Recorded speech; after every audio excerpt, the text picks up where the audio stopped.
welcome beta in this new class. सो कल तक हमने यानी लास्ट क्लास में हम लोगों ने कूलम्स लॉ पढ़ा था एंड हमने उस पर कुछ क्वेश्चंस भी लिए थे, कुछ सिंप्लीफाइड क्वेश्चंस लिए थे हमने जेई टाइप के, नीट टाइप के। ठीक है, तो आज की क्लास में हम लेके आए हैं एक और चीज़ कूलम्स लॉ के रिलेटेड ही, जिसे हम लोग बोलते हैं pith ball problems. Now, these questions are really very important as far as NEET and JEE is concerned, दोनों के लिए। चलें, इन प्रॉब्लम्स में होता क्या है, कैसे हमें इन प्रॉब्लम्स पे क्वेश्चंस बनाए जाते हैं, वो ज़रा समझ लेते हैं, उसको ज़रा सोचते हैं। देखो, ऐसे कंसिडर करो तुम्हारे पास एक इस तरह से एक सीलिंग है, और इस सीलिंग के साथ हमने दो छोटी छोटी बॉल्स को हैंग किया है। ऐसे करके दो बॉल्स हैं जिनको ऐसे हैंग किया गया है। ठीक है, अब ये जो दोनों बॉल्स हैं ना, ये इस टाइम पे अनचार्जड है, इन पे कोई चार्ज नहीं है। तो इनकी कुछ लेंथ है, these are the suspension threads. इन सस्पेंशन थ्रेड से इनको रखा गया है, लटकाया गया है ना, सस्पेंशन थ्रेड्स हैं। ये है इनका कॉमन पॉइंट ऑफ सस्पेंशन, जहाँ पे हमने इनको सस्पेंड किया हुआ है। अब सोच के देखो, अगर हम इन दोनों बॉल्स को चार्ज दे दें, इसे चार्ज देंगे, इसे चार्ज देंगे, तो what will happen, these two will repel, right. ये दोनों बॉल्स एक दूसरे से रिपल्शन करेंगी और कहानी कुछ ऐसे बन जाएगी। अगर हम इन दोनों बॉल्स को देखें तो सिचुएशन कुछ ऐसे बनेगी, एक बॉल इस साइड पे आ जाएगी बिकॉज ऑफ द रिपल्शन, और दूसरी बॉल इस साइड पे आ जाएगी because of the repulsion. So both of the balls will repel each other. Okay, so दोनों बॉल्स एक दूसरे से मूव करेंगे अवे, है ना। ये छोटी छोटी बॉल्स हैं, छोटी छोटी बॉल्स, इसीलिए इनको पिथ बॉल्स कहा जाता है, small balls. You can consider them as small marbles, right. अच्छा ठीक है, तो ये जो एंगल यहाँ पे ये बना रहे हैं ना आपस में, ये वाला एंगल, इसे बोलते हैं इक्विलिब्रियम एंगल। मान लो कि सिस्टम इक्विलिब्रियम में आ चुका है, अब नेट फोर्सेस सिस्टम पे ज़ीरो हैं, सिस्टम इक्विलिब्रियम मेंटेन कर चुका है। तो अब कहानी को समझते हैं कि ये इक्विलिब्रियम मेंटेन कैसे होगा।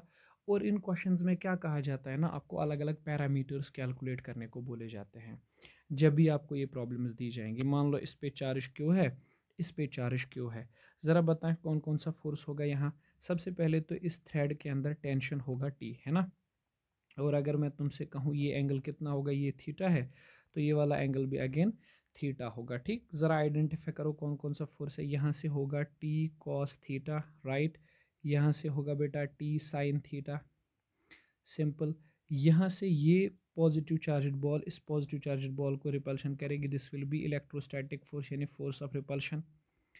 Okay, this will be downwards obviously m into G, weight of the ball, है ना। और सिमिलरली इस तरह की डायग्राम इस दूसरे के लिए भी बन जाएगी, सेम टू सेम। हम एक बॉल को एनालाइज कर लेते हैं। ज़रा मुझे बताइए, अगर मैं इक्विलिब्रियम स्टेज की बात करूं, एट इक्विलिब्रियम स्टेज, तो आपको नहीं लगता T cos theta M G को बैलेंस कर लेना चाहिए। T cos theta must be balancing m into G, and T sine theta must be balancing electrostatic force, है ना। let us call this one, let us call this second, है ना। ना मुझे एक बात बताइए, अगर मैं इन दोनों को डिवाइड करूं तो मुझे क्या मिलेगा। यहाँ से डिवाइड करते हैं इक्वेशन नंबर 1 एंड सेकंड को, and see what I am getting. मैं ऐसे कर रहा हूँ, T sine theta divide by कर रहा हूँ मैं टी कॉस थीटा से, that is equal to F E upon M G. T और टी कैंसिल हो जाएगा, तो यहाँ से मुझे मिलेगा tan theta is F E upon M G.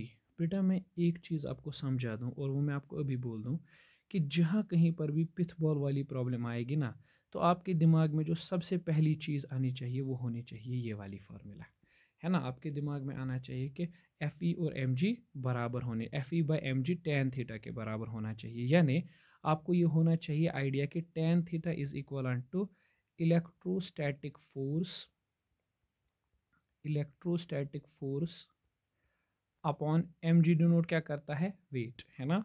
तो ये हमेशा आपको एक आइडिया आना चाहिए। जैसे ही मैं आपको पिथ बॉल प्रॉब्लम सॉल्व करने को बोलूँ, तो आपके दिमाग में चमकना चाहिए, ओहो टेन थीटा यानी इक्विलिब्रियम एंगल होना चाहिए F E by M G यानी इलेक्ट्रोस्टैटिक फोर्स अपॉन वेट के बराबर, ठीक है ना। तो यहाँ से तुम थीटा निकाल सकते हो, डायरेक्ट फार्मूला है। थीटा का वैल्यू आ जाएगा बेटा tan inverse F E by M G, है ना। ये है आपका इक्वेशन, ठीक है। थीटा इक्विलिब्रियम एंगल आप इस इक्वेशन से पता कर सकते हैं। सो this is nothing but equilibrium angle, जो तुम्हें पता चलेगा यहाँ से, ठीक है ना। ओके, एक काम करें, ज़रा आप स्क्वायर करें इक्वेशन 1 को, square equation 1 and second, square करो इक्वेशन 1 और सेकंड को, देन ऐड, उसके बाद ऐड कर दो। चलो पहली इक्वेशन क्या है, टी कॉस थीटा, उसका ज़रा स्क्वायर करो, T square cos square theta. Second equation T square sine square theta, that is equal on to F M G square plus F E square, है ना। तो यहाँ से आप टी स्क्वायर को कॉमन ले लो, क्या बन जाएगा, ये बन जाएगा cos square theta plus sine square theta, that comes out to be M G whole square plus F E square. तो यहाँ से टी स्क्वायर आ जाएगा बराबर M G whole square plus F E square. तो टी लिख सकते हैं root of M G square plus F E square. This is what tension is in the system. तो ये है इन वायर्स में, इन स्ट्रिंग्स में जो टेंशन यहाँ पर पाई जाएगी वो ये है ना। आप इससे टेंशन वाली इक्वेशन, टेंशन वाली चीज़ निकाल सकते हैं, ठीक। अब इसका थोड़ा सा अगर हम मैथमेटिकल तो छोड़ो, मैथमेटिकल पर्सपेक्टिव तो हमें समझ आ गया, बट अगर हम इसका थोड़ा सा फिजिकल एसेंस देखें ना, तो वो भी बढ़िया है। देखो ये एक बॉल यहाँ गई है और दूसरी वाली बॉल यहाँ गई है ना। अब सोच के देखो, यहाँ डाउनवर्ड डायरेक्शन में एक फोर्स है m इंटू जी, सही। इधर की तरफ एक फोर्स है F इंटू ई। अब अगर तुम इन दोनों का रिजल्टेंट बनाओगे तो रिजल्टेंट फोर्स तुम्हें यहाँ से मिलेगा, है ना। और अगर मैं किसी से पूछूं वो रिजल्टेंट क्या है, ये दोनों तो 90 पे हैं, तो vector analysis F E square plus M G whole square, है ना। ठीक, ये है इनका रिजल्टेंट यहाँ से, ये वाला, राइट। और इस रिजल्टेंट को बैलेंस कौन कर रहा है, इस रिजल्टेंट को यहाँ से टेंशन बैलेंस कर रहा है। समझ आ रही है बात, इस रिजल्टेंट को यहाँ से टेंशन बैलेंस कर रहा है, ठीक है ना। और देखो अगर तुम इस स्ट्रिंग को कट कर दोगे, ये किया तुमने इस स्ट्रिंग को कट, तो ये जो सिस्टम है ना इसी रिजल्टेंट के अलोंग फॉल करेगा, यानी यहाँ से ये फॉल हो जाएगा, ठीक है। यानी यही अनबैलेंस्ड फोर्स सिस्टम पे क्रिएट हो जाएगा जब तुम इसको कट करोगे। अरे मान लो तुमने इसको कट किया इस स्ट्रिंग को, यानी यहाँ का टेंशन क्या हो गया, इमीडिएटली ज़ीरो, ठीक। तो अब इस F root of F E square plus M G को बैलेंस करने वाला कोई नहीं बचा। तो ये स्ट्रिंग जो, ये बॉल जो है ना, ये वाली पिथ बॉल, इसी के अलोंग, इसी रिजल्टेंट के अलोंग नीचे की तरफ गिर जाएगी, ठीक है ना। आपको समझ आया, ये तो सिंपल सी बात है, कुछ खास लॉजिकल खतरनाक वाली बात नहीं है। तो पहली चीज़ तो अपने दिमाग में आ गई कि अगर हमें इक्विलिब्रियम एंगल निकालना होगा तो हम इस फार्मूला का यूज़ करेंगे, और अगर हमें टेंशन कैलकुलेट करना होगा तो हम इस वाली फार्मूला पे चले जाएंगे, ठीक है ना। ओके, अब डिफरेंट डिफरेंट पैरामीटर्स हैं, चलें एक एक करके करते हैं। सबसे पहली चीज़, पहला पैरामीटर देख लेते हैं, इक्विलिब्रियम, इक्विलिब्रियम डिस्टेंस। अगर हमसे क्वेश्चन पूछ रहा है कि दो बॉल्स के बीच में जो इक्विलिब्रियम डिस्टेंस है वो कैलकुलेट करके दीजिए, तो वो कैसे करेंगे। ये है अपना सीलिंग, यहाँ हमने एक मास लगा दिया पिथ बॉल, यहाँ हमने दूसरी पिथ बॉल लगा दी। अब हमने कहा कि सर ये एंगल थीटा है ना, और मान लीजिए ये डिस्टेंस दोनों के बीच में x है। This is the equilibrium distance, we need to calculate this distance, है ना। अब देखिए, अब दोबारा से नहीं बनाते हैं, अच्छा चलो ठीक है, एक छोटा सा ओवरव्यू लेते हैं। यहाँ से टेंशन t, ये एंगल थीटा है ना, तो यहाँ से आ जाएगा t cos थीटा, यहाँ से बनेगा बेटा t sin थीटा, यहाँ से एफ ई यानी इलेक्ट्रोस्टैट फोर्स, यहाँ से m इंटू जी। अभी मैंने आपको बोला क्या, जब भी आपको पिथ बॉल प्रॉब्लम दिखे तो क्या याद आना चाहिए, tan theta is electrostatic force upon m into G याद आना चाहिए आपको, ठीक है ना। ओके, अब देखें ये लेंथ मान लीजिए l है। अब तुम मुझे एक चीज़ बताओ, इस वाले केस में अगर मैं tan थीटा का वैल्यू निकाल लूँ, आप मुझे बताओ tan थीटा का वैल्यू, है ना। चलो एक काम करते हैं, पहले एक एजम्पशन मान लेते हैं कि थीटा बहुत स्मॉल है। अगर ऐसा गिवन है, अगर नहीं गिवन है तब भी मैं बोलूँगा क्या है। सपोज tan थीटा स्मॉल है, तो आपको पता है ना tan theta approximately sin theta के बराबर हो जाता है, which comes out to be equivalent to, अगर आप देखें बेटा इस केस में यहाँ से यहाँ तक की डिस्टेंस x है, and by symmetry this distance is x by 2। तो अगर हम इसमें थीटा देखें, साइन थीटा, वो आ जाएगा परपेंडिकुलर यानी x बाई 2 अपॉन हाइपोटेन्यूज यानी l। तो टेन थीटा साइन थीटा के बराबर जो आ जाएगा x बाई 2l, ठीक है ना। सो हम यहाँ इस वाली इक्वेशन में टेन थीटा का वैल्यू लगा लेते हैं x by 2l, that comes out to be F E by M G. तो एक काम करते हैं, M G into X that is equal to 2l into F E. तो M G into X is equal to 2 times L. अब F E का value हम previous classes में पढ़ चुके हैं, इलेक्ट्रोस्टैटिक फोर्स है, तो दैट विल बी सिंपली के Q square upon x square. तो ये एक्स यहाँ मल्टीप्लाई कर लेते हैं, ये बन जाएगा एक्स क्यूब 2l के Q square upon this comes out to be M G, है ना। तो हम थोड़ा सा अगर लिखना चाहें X cube is equal to 2l Q square upon M G, और के का हम वैल्यू लिख लेते हैं 1/4 पाई एप्सिलॉन नॉट। 2 से कैंसिलेशन कर दो तो X cube is simply Q square L upon 2 pi epsilon naught M into G, सही। तो x बन जाएगा बराबर Q square L upon 2 pi epsilon naught M into G whole power 1/3, क्योंकि क्यूब रूट है। तो हम यहाँ से लिख सकते हैं x इज इक्वल टू, देखें l upon, I guess I can write it 2 pi epsilon naught m into G to power 1/3। अगर मैं q का पावर अलग से लिखूं तो वो बन जाएगा q to the power of 2/3। अब देखें बेटा, ये सारी चीज़ें तो कांस्टेंट हैं, इनमें से आप कोई भी चीज़ चेंज नहीं करेंगे फ़िलहाल, है ना। मान के चलो हम सिर्फ q को चेंज कर रहे हैं, तो हम लिखेंगे ना x is directly proportional to q to the power 3/2। This is really important result, ये हमें पता होना चाहिए ये रिजल्ट, ठीक है। और अगर उल्टा करके देखें तो q is directly proportional to x to the power 2/3, ठीक है ना। तो प्रीवियस ईयर जेई में ये दोनों के दोनों सवाल पूछे जा चुके हैं, ये भी पूछा है, ये भी पूछा था एक साल। डिपेंडेंस बताइए कितनी होगी। Is that crystal clear? Yes, obviously there is no issue in it, ऐसा कुछ मसला नहीं, सिंपल सी बात है। ओके तो यहाँ से हम इक्विलिब्रियम डिस्टेंस के बारे में पता कर चुके हैं, और हमें यहाँ से जो रिजल्ट निकला वो ये है कि sir this is the equilibrium distance between these two balls. Okay, you need to know the procedure कि कैसे हुआ है, कैसे कैलकुलेशन की गई है। ओके चलें, ठीक है।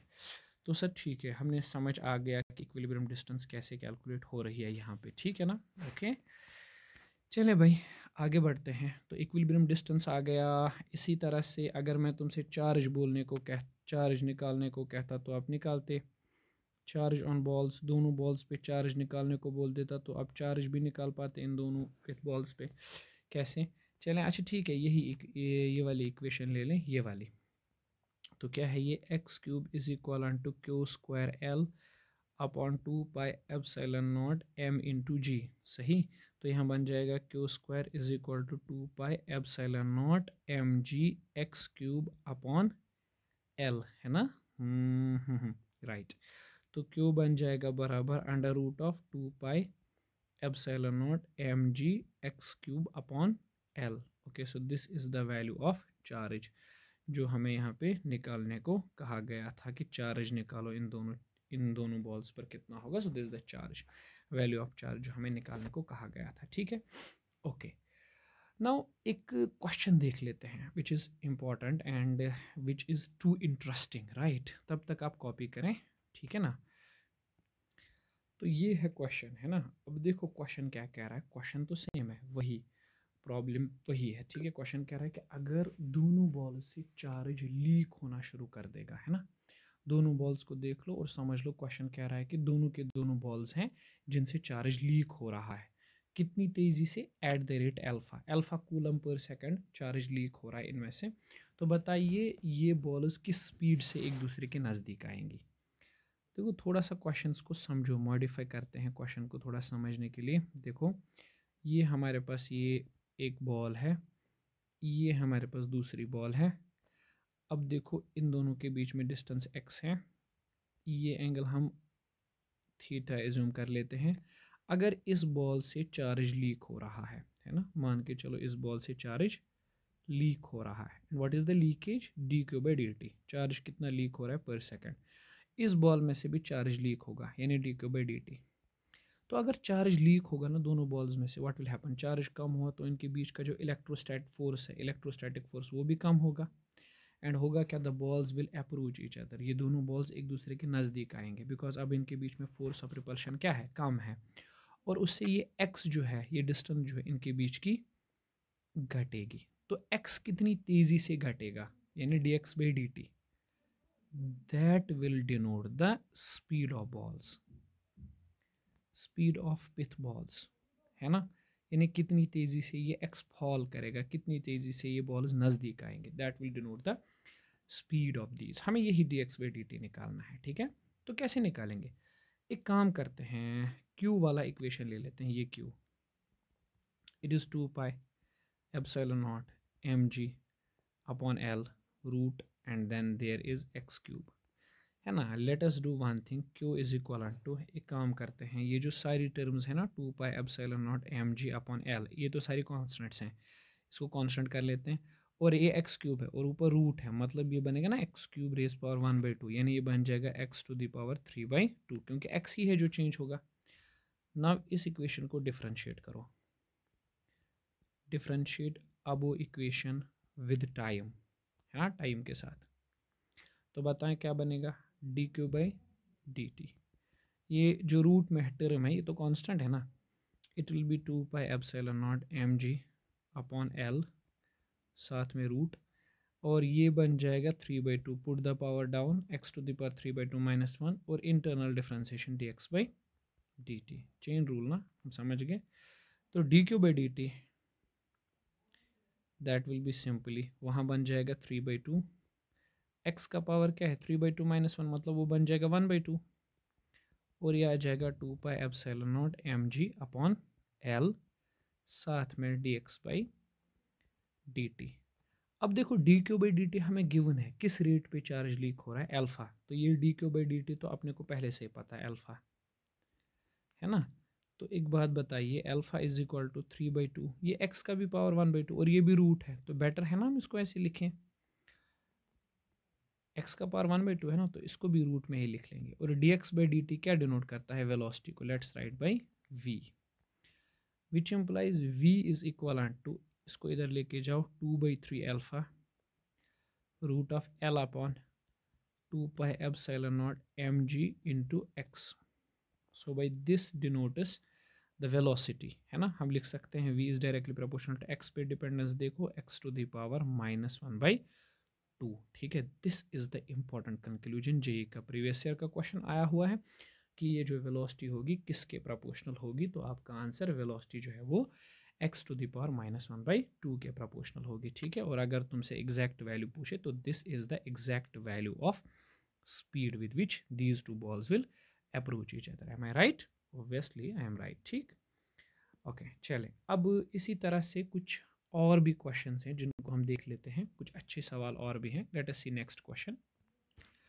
ये देखें, एक बड़ा ही बेहतरीन सवाल है कि कह रहा है कि if whole pith ball apparatus is dipped in fluid of density rho f, then dielectric constant k and dielectric constant k, find the dielectric constant of fluid। यानी कह रहा है कि अगर हम पूरे पिथ बॉल apparatus को, पूरे के पूरे apparatus को उठा के एक फ्लूइड में डिप कर देंगे, है ना, जैसे ये अपना apparatus है, हम क्या कर रहे हैं, इस पूरे apparatus को उठाकर, इस पूरे सिस्टम को उठाकर हमने डिप किया हुआ है एक फ्लूइड के अंदर, दिस इज द फ्लूइड जिस फ्लूइड में हमने पूरे apparatus को डिप किया हुआ है।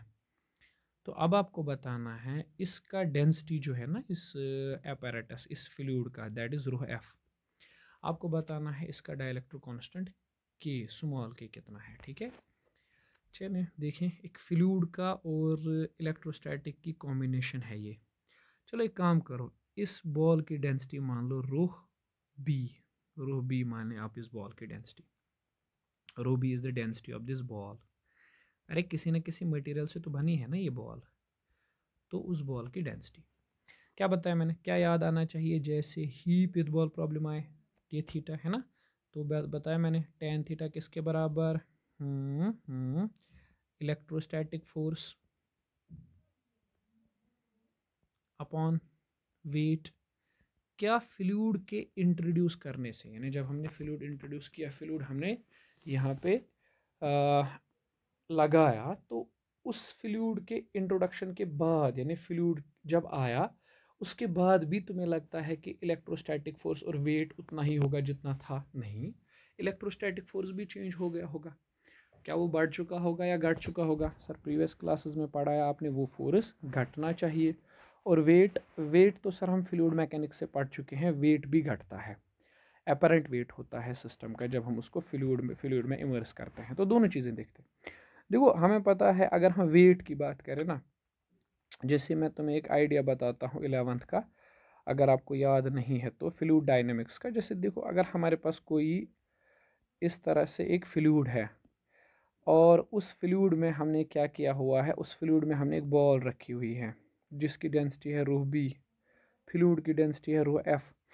तो हम जानते हैं कि इस फ्लूइड का जो वेट होगा, अपरेंट वेट, नया वाला वेट जो हमें दिखेगा, अपरेंट वेट, है ना। इन्हें तुम जानते हो वो कंसेप्ट यार। अगर हम इसको एक स्प्रिंग बैलेंस पे रखेंगे ना इनसाइड द फ्लूइड, तो ये स्प्रिंग बैलेंस हमें इसका ट्रू वेट नहीं दिखाएगा, ये कुछ और वेट दिखाएगा, इसका कम वेट दिखाएगा। मतलब अगर इसका ओरिजिनल वेट 500 है, ये हमें उससे कम वेट दिखाएगा। क्यों दिखाएगा कम? क्योंकि सर यहाँ वेट तो लग रहा है नीचे की तरफ mng, उसमें कोई शक नहीं है, लेकिन सर अप थ्रस्ट भी तो लगता है, और अप थ्रस्ट इस वेट को ओवरऑल कम कर रहा है ना। तो ये स्प्रिंग बैलेंस जो रीड कर पाएगा that will B mg true wait minus up thrust, वो होगा अपेरेंट वेट, है ना। ठीक है, ओके। एंड अपेरेंट वेट वाली फॉर्मूला हम जानते हैं 11th क्लास की फिजिक्स से, नहीं पता तो मैं बता देता हूँ। Apparent weight is simply equivalent to original weight, जिसे नहीं पता वो याद रखेगा। Original weight 1 minus density of fluid upon density of the body. ये है 11th की वो फॉर्मूला जो आपको याद होनी चाहिए इस क्वेश्चन को सॉल्व करने के लिए। So if you have not done this, आपको याद नहीं है, बट ठीक है, आप बाद में याद कर लेना, रिवाइज कर लेना, बट राइट नाउ अभी हमें ये चाहिए, ठीक है ना। एंड अगर हम देखें force in medium, that is equal to vacuum वाला फोर्स अपॉन के का मतलब क्या है? डाइलेक्ट्रिक कांस्टेंट, रिमेंबर ना। सो दोनों चीज़ें इस इक्वेशन में सब्सटीट्यूट करते हैं।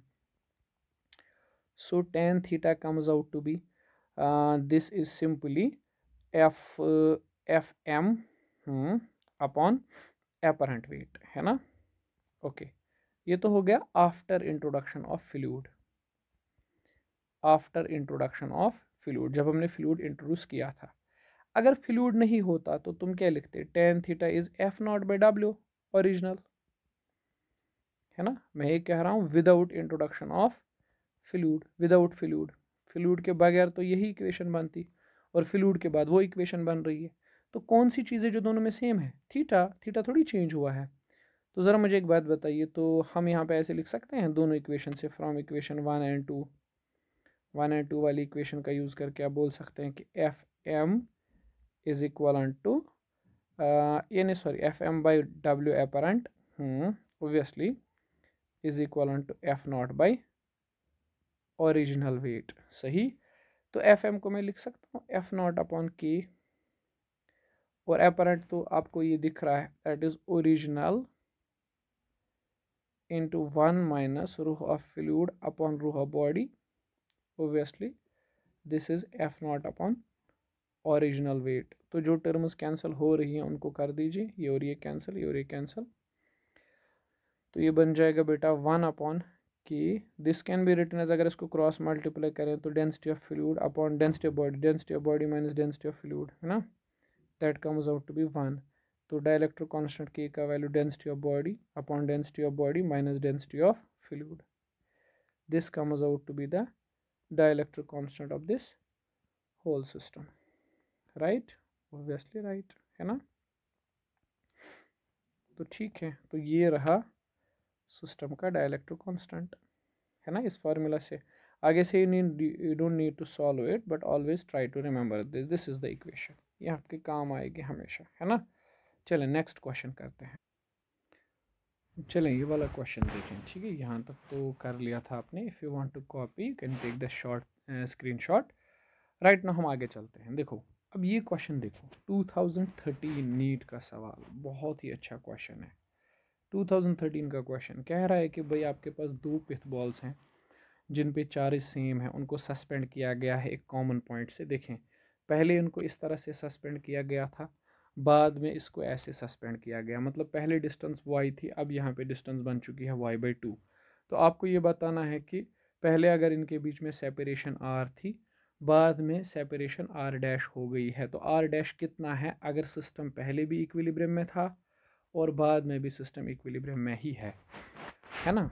तो देखें इसको कैसे करेंगे, ज़रा पहली वाली डायग्राम देख लें, इस वाली डायग्राम की तरफ देखें, इस वाले की तरफ। क्या मुझे यहाँ एबीडी फिर से बनानी है? नहीं सर, आप जानते हैं अभी तो आपने कराया कि इस सिस्टम के लिए हम डायरेक्ट लिख सकते हैं कि tan theta is electrostatic force upon mg। अगर हम इस एंगल को थीटा मान ले तो ये डिस्टेंस यहाँ से यहाँ तक r/2 हो जाएगी, और सर ये डिस्टेंस आप मान लीजिए ओके y है। तो सर tan थीटा देख लीजिए परपेंडिकुलर यानी r/2 upon high base y, that comes out to be FE upon mg, है ना।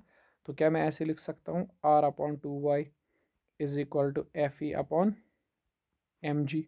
तो इसमें मैं लिख सकता हूँ mg is equal to 2y upon R into FE, यानी मैं लिख सकता हूँ 2y अपॉन आर। FE का वैल्यू आप जानते हैं कि Q² अपॉन R²। तो आप बोलेंगे sir mg will be simply equal to k 2k Q² y upon r³। Sir इसको कहिए इक्वेशन नंबर 1, अगर हमने दोनों पे चार्ज रखा है Q, है ना। ठीक, अब ज़रा इसके लिए देखिए, सेकंड के लिए।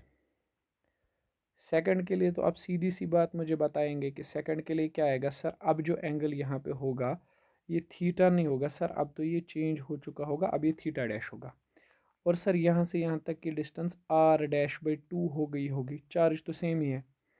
तो उसके लिए क्या लिखेंगे आप, वही equation tan theta dash is equal to electrostatic force. Same थोड़ी होगा, डिफरेंट होगा, क्योंकि डिस्टेंस चेंज हो चुकी है, अपॉन mg।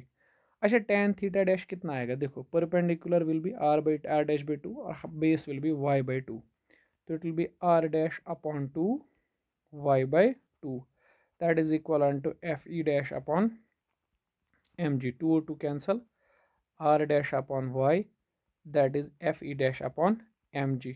तो ज़रा mg को एलिमिनेट करें, it will be sir y upon r dash into FE dash.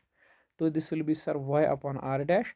FE का वैल्यू सर आप जानते हैं k² अपॉन यहाँ डिस्टेंस दोनों के बीच में r डैश है, तो r डैश स्क्वायर।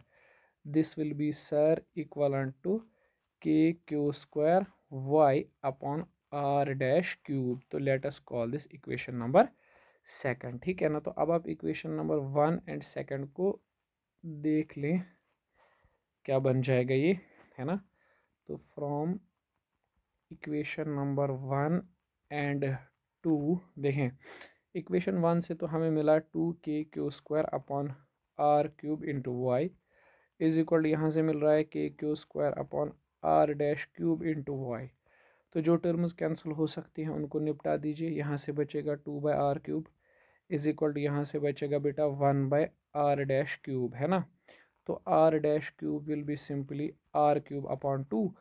तो r dash will be equal to under root of, okay not under root, r upon root 2 which was the correct answer to this question, है ना।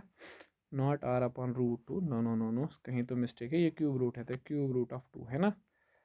Okay, so if I am right I have found it this one, okay right. चले next question पे चलते हैं। I hope ये question आपको understood है। Next question देखें, दो आइडेंटिकल सिफियर्स हैं जिनको एक कॉमन पॉइंट से मास स्ट्रिंग से बांधा गया है और उन पे चार्ज है कुछ क्यू, है ना, और डिस्टेंस उनके बीच में है d, राइट।